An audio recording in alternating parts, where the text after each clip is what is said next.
வணக்கம். திசைகளின் 5 மணி செய்திகள். ஜம்ரி வினோத்திற்கு எதிராக 894 போலீஸ் புகார்கள்.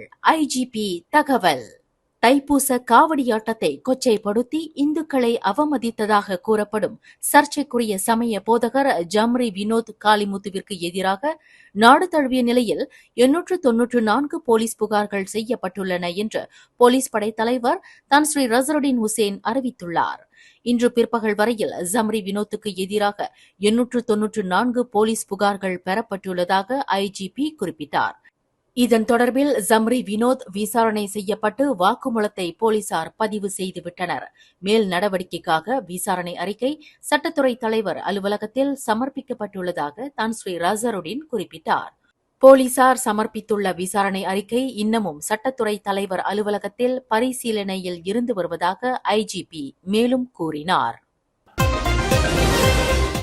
ஜாசைகாவின் உயர்மட்ட பதவிகளுக்கான மத்திய செயற்குழு தேர்தல் வரும் ஞாயிற்றுக்கிழமை நடைபெறவிருக்கும் வேளையில் கட்சியின் நடப்பு தலைவர் லிம் குவான் எங்கிற்கு பதிலாக பினாங்கு முதலமைச்சரும் கட்சியின் உதவித் தலைவருமான சவ் கொன் யாவ் கட்சியின் புதிய தலைவராக தேர்வு செய்யப்படலாம் என்று ஆருடங்கள் வலுத்து வருகின்றன. எனினும் ஜாசேகாவின் புதிய தலைவராக தாம் தேர்வு செய்யப்படலாம் என்று கூறப்படுவது குறித்து முதலமைச்சர் சவ் கொன் யாவ் கருத்துரைக்க மறுத்துவிட்டார். ஆருடங்கள் அடிப்படையில் வெளியிடப்படும் செய்திகள் குறித்து தம்மால் கருத்துரைக்க இயலாது என்று சிரம் தாழ்த்தி கேட்டுக்கொள்வதாக சவ் கொன் யாவ் கேட்டுக்கொண்டார். தாம் எப்போதுமே கட்சியில் சாதாரண நிலையில் இருப்பதை தற்காத்துக் கொள்ளவே விரும்புவதாக இன்று செய்தியாளர்களிடம் பேசுகையில் சவ் கொன் யாவ் இதனை தெரிவித்தார். மலேசியாவில் முதலீடு மற்றும் வர்த்தக நடவடிக்கைகளில் ஈடுபடுகின்ற அந்நிய நாட்டவர்களுக்கு வரும் ஏப்ரல் 1 தேதியிலிருந்து முதலீட்டாளர் பாஸ் அட்டையை உள்துறை அமைச்சு அறிமுகப்படுத்தவிருப்பதாக அதன் அமைச்சர் டத்துஸ்ரீ சைஃபுடின் நசுத்தியோன் இஸ்மாயில் அறிவித்துள்ளார்.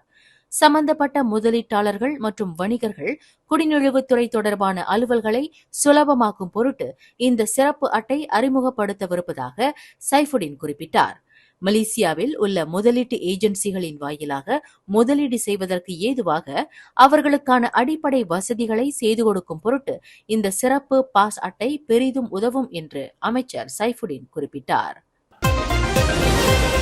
கிள்ளான் பள்ளத்தாக்கில் ஒரு வீட்டில் 177 மில்லியன் ரிங்கிட் ரொக்க பணம் மற்றும் தங்க கட்டிகள் மீட்கப்பட்டது தொடர்பில் முன்னாள் பிரதமர் டத்துஸ்ரீ இஸ்மாயில் சப்ரி யாக்கூப்பிடம் மலேசிய ஊழல் தடுப்பு ஆணையமான SPRM நாளை வியாழக்கிழமை விசாரணை நடத்தும் என்று எதிர்பார்க்கப்படுகிறது. சட்டவிரோத பணமாற்றம் தொடர்பில் நாளை வியாழக்கிழமை இஸ்மாயில் சப்ரி விசாரணைக்கு ஆஜராகும் நிலையில் அதன் பின்னர் மேலும் சில விசாரணைகள் நடைபெறும் என்று மலேசிய ஊழல் தடுப்பு ஆணையமான SPRM வட்டாரங்கள் தெரிவித்துள்ளன. எனினும் இஸ்மாயில் சப்ரியின் இன்றைய உடல்நிலையை பொறுத்தே அவர் நாளைய விசாரணைக்கு ஆஜராக முடியுமா என்பது குறித்து தீர்மானிக்கப்படும் என்று அந்த வட்டாரம் தெரிவித்துள்ளது.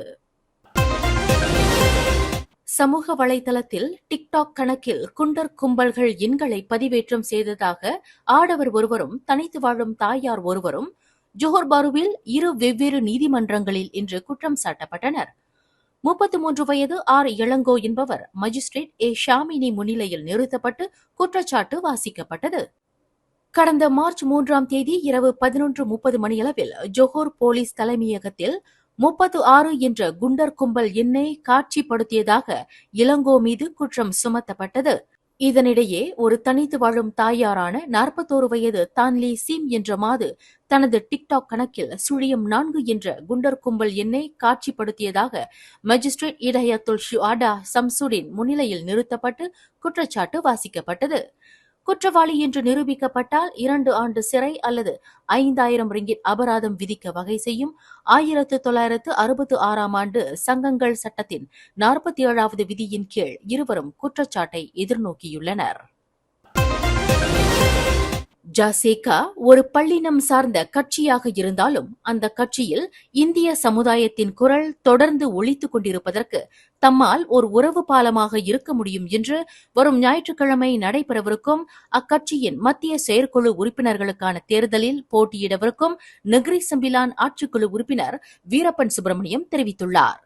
நெகிரி செம்பிலான் ஜாசேகா தலைவரும் கட்சியின் பொதுச் செயலாளருமான ஆந்தனி லோகே தமது அரசியல் குருவாக ஏற்று கடந்த 4 முறை தம்பின் நாடாளுமன்ற தொகுதிக்கு உட்பட்ட ரிப்பா சட்டமன்ற தொகுதியை தற்காத்துக் கொண்டு வரும் வீரப்பன் முதல் முறையாக ஜாசேகாவின் உயர்மட்ட பதவியான மத்திய செயற்குழு உறுப்பினர் பதவிக்கு போட்டியிடுகிறார். கடந்த 2004ஆம் ஆண்டில் ஜாசேகாவில் ஓர் உறுப்பினராக சேர்ந்த வீரப்பன் இதுவரையில் நெகிரி செம்பிலான் மாநில அளவில் மட்டுமே பொறுப்பில் இருந்து வருகிறார். மாநிலத்திற்கு அப்பாற்பட்ட நிலையில் கட்சியின் மத்திய அளவில் எடுக்கக்கூடிய முடிவுகளில் தம்முடைய பங்கேற்பும் தனது குரலும் ஒலிக்க வேண்டுமானால் மத்திய செயற்குழுவில் தாம் தேர்ந்தெடுக்கப்பட வேண்டிய அவசியத்தை வீரப்பன் வலியுறுத்தினார். மத்திய செயற்குழு உறுப்பினராக இருந்தால் மட்டுமே ஜாசேகாவில் உயர்மட்ட அளவில் பேசக்கூடிய விவகாரங்கள் மற்றும் விவாதங்களில் தாமும் கலந்து கொண்டு விவாதிக்க முடியும். குறிப்பாக கட்சியில் இந்தியர்கள் நலன் சார்ந்த விவகாரங்களை பேசுவதற்கும் அவர்கள் சம்பந்தப்பட்ட பிரச்சினைகளை முன்னெடுப்பதற்கும் இந்தியர்களின் பிரதிநிதிகள் மத்திய செயலவையில் இடம்பெற்றிருப்பது அவசியமாகும். எனவே தனது குடும்ப பின்னணியானது ஃபெல்டா நிலக்குடியேற்றத்தில் இருந்து தொடங்கியதால் சாமானிய மக்களின் அடிப்படை பிரச்சினைகளையும் தேவைகளையும் நன்கு உணர்ந்துள்ளதாக தொழில் ரீதியாக ஒரு வழக்கறிஞரான 50 வயது வீரப்பன் கூறுகிறார். சமுதாயத்திற்கு மேலும் ஆக்கப்பூர்வமான சேவையை வழங்குவதற்கு மத்திய செயலவை உறுப்பினர் பதவி ஒரு முக்கிய சாதனமாக விளங்குவதால் கட்சி தேர்தலில் மத்திய செயற்குழு உறுப்பினர் பதவிக்கு தம்மை ஆதரித்து வெற்றி பெற செய்யுமாறு கட்சி பேராளர்களை வீரப்பன் கேட்டுக் கொண்டுள்ளார். டிஏபி செயற்குழுவில் ஒரு உறுப்பினராக இருக்கணும்னு சொல்லிட்டு நான் எதிர்பார்க்குறேன். கண்டிப்பாக இந்த வாய்ப்பு சகோதர சகோதரிகள் எனக்கு வாய்ப்பு அளிக்கணும். இன்னும் ஒரு சிறப்பான வாய்ப்பு கிடைச்சினாக்கா இன்னும் மக்களுக்காக ஒரு சிறந்த சேவையை என்னால் வழங்க முடியும்னு நான் எதிர்பார்க்குறேன். ஸோ வரக்கூடிய 16ஆம் தேதி மார்ச் 2025 அந்த போட்டி நிகழப்போகுது. கண்டிப்பாக என்னோட சகோதர சகோதரிகள் எனக்கு ஒரு வாய்ப்பை கொடுத்து டிஏபியில் ஒரு சிறந்த சேவையாளராக வர்றதுக்கு எனக்கு ஒரு வாய்ப்பு கொடுங்க. கண்டிப்பாக என்னால் முடிஞ்சதை நான் இந்த மக்களுக்காகவும் நம்மளோட கட்சிக்காகவும் செய்வேன். ஜாசேகா மத்திய செயற்குழு உறுப்பினர் பதவிக்கு கிட்டத்தட்ட 70 பேர் போட்டியிடுகின்றனர். இதில் வீரப்பனின் வேட்பாளர் எண் 62 ஆகும். 17th Annual Edison Awards இந்த ஆண்டிற்கான சிறந்த இசை அமைப்பாளர் வரிசையில் A.R. Rahman, Anirudh, Santhosh Narayanan, Yuvan Shankar Raja, G.V. Prakash, Shawn Roldan, Kovind Vasantha, Ghibran. உங்களுக்கு பிடித்தமான இசை அமைப்பாளரை தேர்ந்தெடுக்க edisonAwards.in ஓட் பண்ணுங்க. மலேசியா டிஜிட்டல் மீடியா பார்ட்னர் திசைகள் நியூஸ். பாகிஸ்தானில் சுமார் 400க்கும் மேற்பட்ட பயணிகளுடன் சென்ற ரயிலை வழிமறித்த தீவிரவாதிகள் துப்பாக்கி சூடு நடத்திய நிலையில் பிணைப்பிடிக்கப்பட்ட 182 பேரில் இதுவரையில் 155 பேரை பாதுகாப்பு படையினர் மீட்டுள்ளனர்.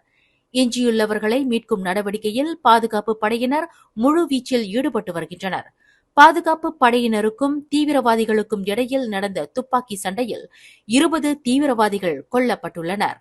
பாகிஸ்தானின் பலூச்சிஸ்தான் மாநிலத்தின் தலைநகர் குவேட்டாவில் இருந்து 400க்கும் மேற்பட்ட பயணிகளுடன் கைபர் பக்துன்குவா மாநிலத்தில் பீஷ்வர் நகர் நோக்கி சென்று கொண்டிருந்த எக்ஸ்பிரஸ் ரயிலை தீவிரவாதிகள் நேற்று செவ்வாய்க்கிழமை கடத்தினர். இதற்கு பலோச் விடுதலை ராணுவம் எனும் தீவிரவாத அமைப்பு பொறுப்பேற்றுள்ளது. மேலும் செய்திகளை தெரிந்து கொள்ள கீழே இருக்கும் பெல் பட்டனை அழுத்துங்கள். உங்கள் மகிழ்ச்சியை வெளிப்படுத்த லைக் மற்றும் ஷேர் செய்யுங்கள். தொடர்ந்து திசைகளோடு இணைந்திருக்க சப்ஸ்கிரைப் செய்யுங்கள்.